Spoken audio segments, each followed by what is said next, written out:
Hi everyone, welcome back. Today's topic is tests of divisibility and number theory. In school, we learn how to check whether a given integer is divisible by integers like 2, 3, 4, 5, 9, 11, etc. There are tests for them, but do you know what lies behind these tests? Here in this video, we will look into that.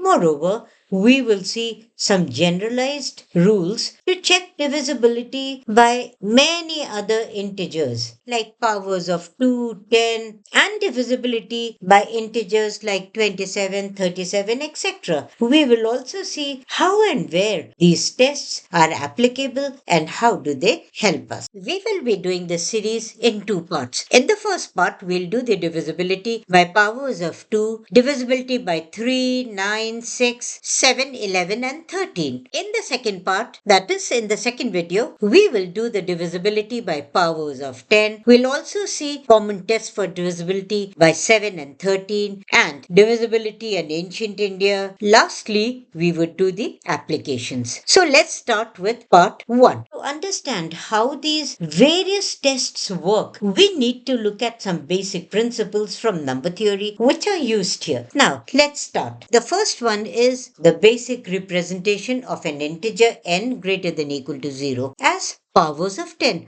or you can say the decimal representation of the integer n. You know, n is written as as 10 to the power s plus as minus 1 10 to the power s minus 1 dash dash a2 10 square plus a1 10 plus a naught. The second principle is Euclid's division lemma. Given any positive integer n, when divided by k, can be written as n is equal to kq plus r, where r is the remainder, q is the quotient, r is greater than equal to 0 and less than k. Third principle is n is congruent to 0 mod of m, implies n is divisible by m. You can check my previous videos for all these topics. So what do we know so far? Let us say that we are given some integer n and n is written in the decimal notation as n is equal to as 10 to the power s plus as minus 1 10 to the power s minus 1 dash dash dash a1 into 10 plus a naught. Now, this n will be divisible by 2 if and only if 2 divides the last digit a naught or the digit at the units place. 3 will divide n if and only if 3 divides the sum of all the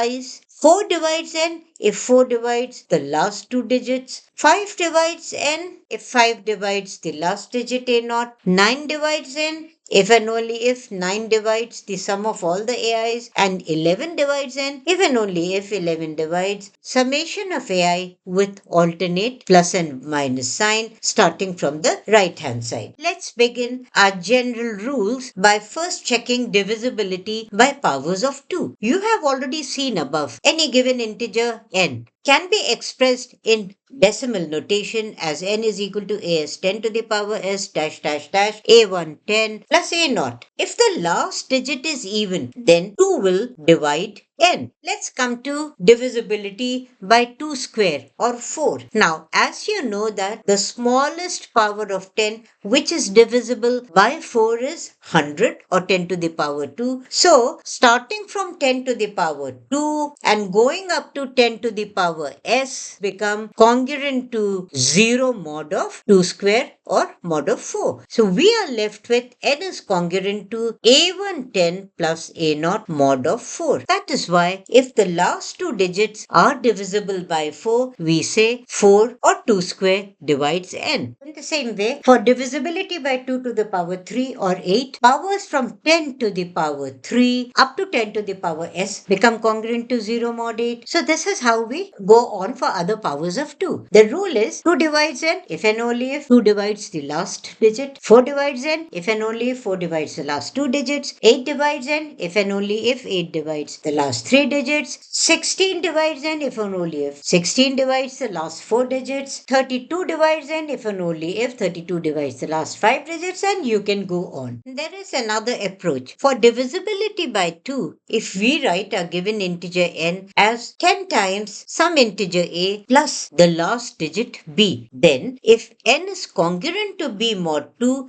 we say that 2 divides n. For checking divisibility by 4, we write n as 100 times some integer a plus the last two digits. If n is congruent to b mod 4, then 4 divides n. Let's look at some examples. If you want to check whether 4 divides 284 or not, you know that n is 284. 284 can be written as 2 into 100 plus 84. Now, because we were dividing by 4, we have taken the last two digits. 284, you know, will be congruent to 84 mod of 4, hence 4 divides 284. What if you want to check whether 8 divides 2848 or not? We will write n as 2 into 10 to the power 3 plus the last three digits 848. Now, as n is congruent to 848 mod of 8, we say that 8 divides to 848. So the general rule is write the given integer n as 10 to the power m into some integer a plus b. If n is congruent to b mod 2 to the power m, this will imply 2 to the power m divides n, where m is the number of digits and b is the last m digits. Let's come to another easy test, divisibility by 3 and 9. As you know that 10 will be congruent to 1 mod of 3 and mod of 9. If we raise both the sides to some power, let's say n dash, then 10 to the power n dash will be congruent to 1 to the power n dash for both mod of 3 and mod of 9.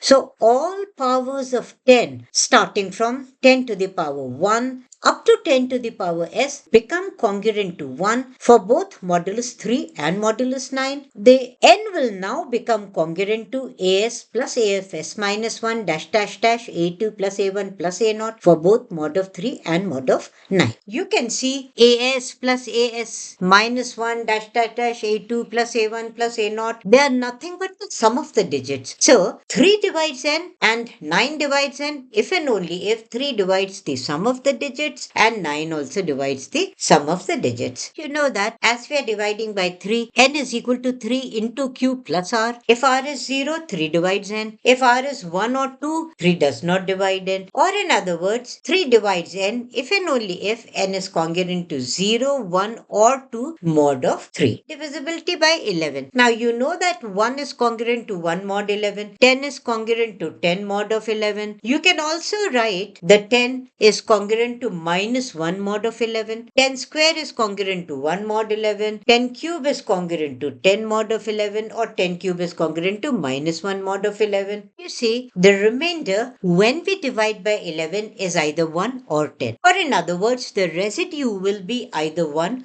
or minus 1 on dividing by 11. So this gives us the result that the n, which was in decimal notation, is congruent to as plus minus 1 dash dash dash plus a2 minus a1 plus a0 mod of 11. We have used the congruence here. So this implies 11 divides n if and only if 11 divides the sum of all the ai's with alternate sign I value from 1 to s. Remember, we start from the right hand side taking the sign of the last digit as positive. Look at this example. If you want to check whether 11 divides 1001, we'll first write 1001 in the decimal notation. This gives us 1001 is congruent to minus 1 plus 1. You know it is 0. So 11 divides 1001. We checked divisibility by powers of 2. Now, what about divisibility by 6? A given integer n is divisible by 6 if and only if it is divisible by 2 and 3 both, which means any even integer which is divisible by 3 is divisible by 6. So it's basically a system of congruence. N is congruent to 0 mod of 2 and n is congruent to 0 mod of 3. If you want to check if 6 divides 1488, first of all, you can see it's an even number. Secondly, now we check whether it is divisible by 3 or not. Add the digits 1 plus 4 plus 8 plus 8 is 21, which is divisible by 3.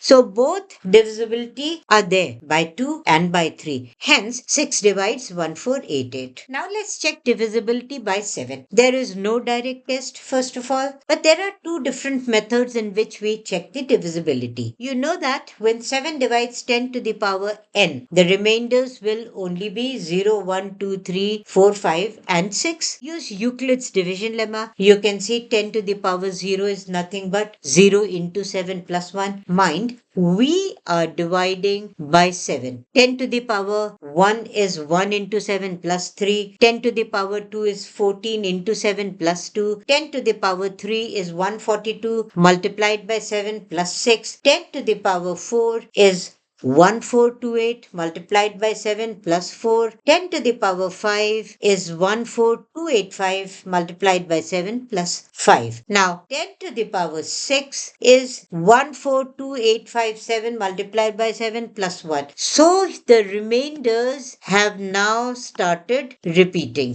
If we form a table when we take 10 to the power n and divide by 7, we see that for n is equal to 0, 1, 2, 3, 4, 5, 6, the remainders are 1, 3, 2, 6, 4, 5, 1.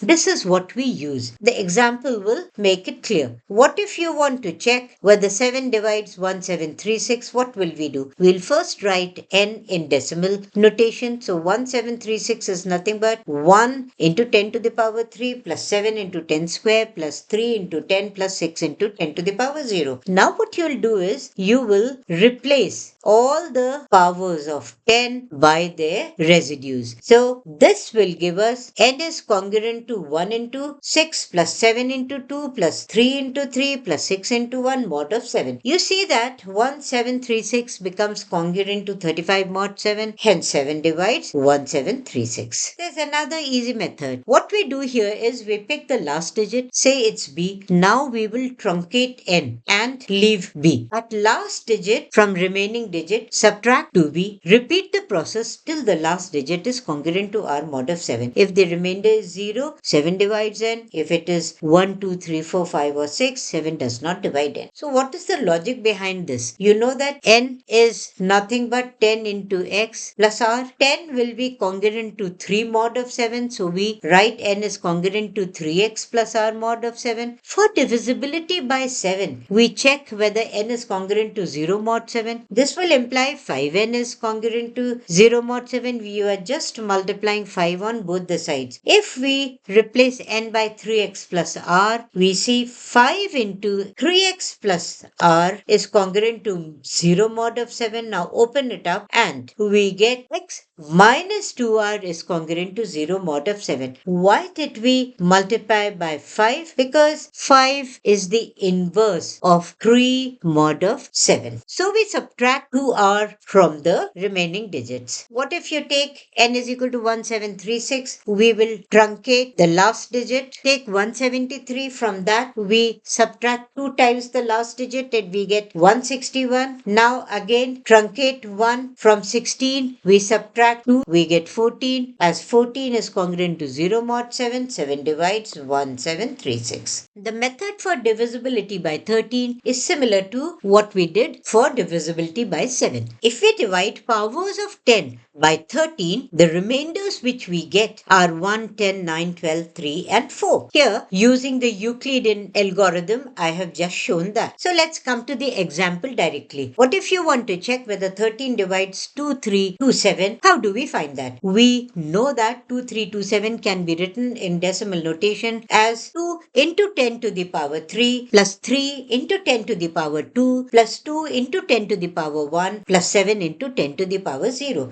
Now replace the powers of 10 by their residues or the remainders. Sometimes you can take negative residues also. Our calculations are easier. So here I have taken the negative residue. You can see that 2327 is congruent to 0 mod of 13. So 13 divides 2327. Thank you for watching. In the next video, we will do part 2.